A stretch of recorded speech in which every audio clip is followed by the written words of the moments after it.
Now to a new collaboration between the University of Warwick and the NHS Institute for Innovation and Improvement. Warwick CSI, or Clinical Systems Improvement, will enable healthcare professionals to study the lean manufacturing philosophy and techniques used in the automotive and aviation industries in order to deliver better quality patient care. Here's Matthew Cook, Professor of Emergency Medicine, to explain more. Warwick CSI is about learning lessons from other sectors and applying them to health, particularly by looking at the process of care rather than the specific treatments. So how can we design the system to give the best care and the safest care? I'm a clinician. What I'm interested in is the quality of care, and if you improve the quality of care, you actually improve all those other things that other people are interested in, such as the cost of the care. I'm Don Berwick. I'm a pediatrician and head of the Institute for Healthcare Improvement, which is an American-based NGO that works on improving healthcare systems all over the world. And for years I've been interested in the idea of improving healthcare by improving the systems that deliver healthcare.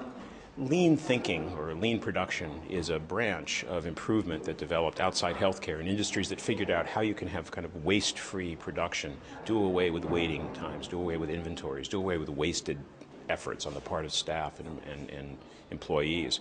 We can bring those same concepts of developing really perfect patterns of work to support the workforce, so they're not wasting their time, we're not wasting patients' time, we're not wasting supplies, so costs can fall and quality rise at the same time. One of the key issues when Toyota designed it was safety and quality were the linchpin of it all.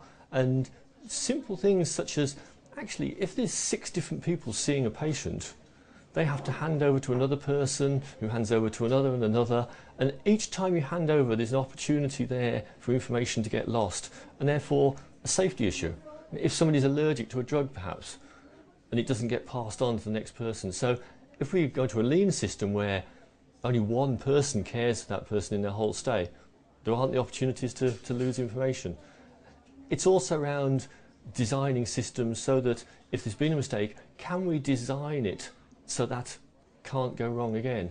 Hi, my name is Faye Bailey and I'm the Acting Director of Nursing Services at Heart of England Foundation Trust. We've always had systems and processes, but now we're much more aware of organisational learning. When we find trends emerging through reporting of incidents, we are much more systematic in a hospital environment in actually clearly identifying what the trend is and then putting the operational learning in to take away or minimise that error. My name is David Morgan. I'm a consultant ENT surgeon. I was the surgical advisor to the National Patient Safety Agency from 2000 to 2006. Well, I became focused on safety about 12 years ago when one of my patients was operated on by one of my juniors and had the wrong operation. That time I looked at the system and realised there are a lot of flaws in the way that patients are handled when they go through the surgical journey. As a consequence of that, I went to see if we could use technology to improve the patient safety and actually improve theatre efficiency. We developed a process involving a radio frequency identity tag, which came because of a dialogue I had with the IT director of Tesco supermarket, who was using RFID to stop any shoplifting. And it struck me that it could be actually transferred into healthcare fairly easily and be used for safety-proofing the surgical journey. And by being able to measure the patient's journey, you can actually increase theatre efficiency.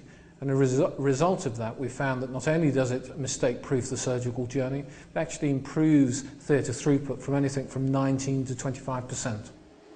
What we're going to do now is you'll shortly be going to sleep and we'll be doing an operation on you. It's all about process management. I mean, process management is known and implemented outside of healthcare, but it's only just starting to make an impact on healthcare. By using the combination of lean techniques and process management, coupled with new technology, we can not only improve patient safety, but also theatre efficiency and efficiency throughout healthcare, which is obviously better for the hospital, but more important, best for the patients.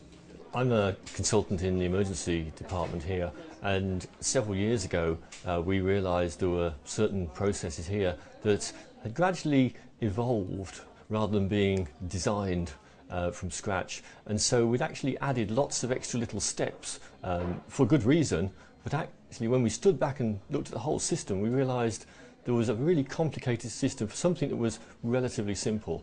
And getting rid of those waits didn't just reduce the waiting time, it actually meant that staff could spend more time with the patients because they were spending less time sorting out problems and more dealing with the patient directly. One of the trends that we noticed through error reporting was an increase in drug errors taking place in the ward. And we did an observational exercise looking at why that could possibly happen. And one of the things we found was that the person who was giving the drugs out was being constantly interrupted by doctors wanting information or other nurses wanting information or visitors asking for guidance, other patients asking for guidance. So it became quite obvious during that observational exercise that it was no wonder errors were happening. So what we did was think about, is there any other examples outside of NHS working that actually had the same problem? And what we came up with was the airline industry. They had introduced mechanics wearing red vests saying, "Do not disturb me. I am doing an important task." So we're getting our nurses who were doing drug administration rounds to wear red vests. And what we're now seeing is a downward trend in drug administration errors. My name's Phil Higdon. I'm formerly a British Airways pilot and I'm now Director of Training for Tereema. What we do in Tereema is to bring the safety processes from aviation into healthcare. The processes are broadly similar. With regard to the people side, the human factors aspects of crew resource management as it is in aviation, team resource management as it is in healthcare, are identical. You're just dealing with the fact that human performance is variable. You're dealing with the fact that humans have to interact with one another to get a decent result. And humans have to interact with systems and processes. That if we can manage that fallibility, if we have the skills to manage that fallibility, and we have the will to manage that fallibility, then we can get a much more effective team, we can get a much more effective result at the end of the day.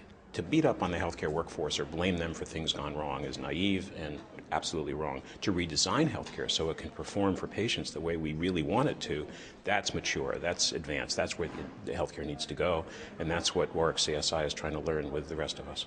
We're still at early days. We're running courses already where there's lots of health service managers and clinicians already starting to adopt it throughout the UK. But we need to do more research in the area to work out which bits we adopt from other sectors and which bits the health service is slightly different.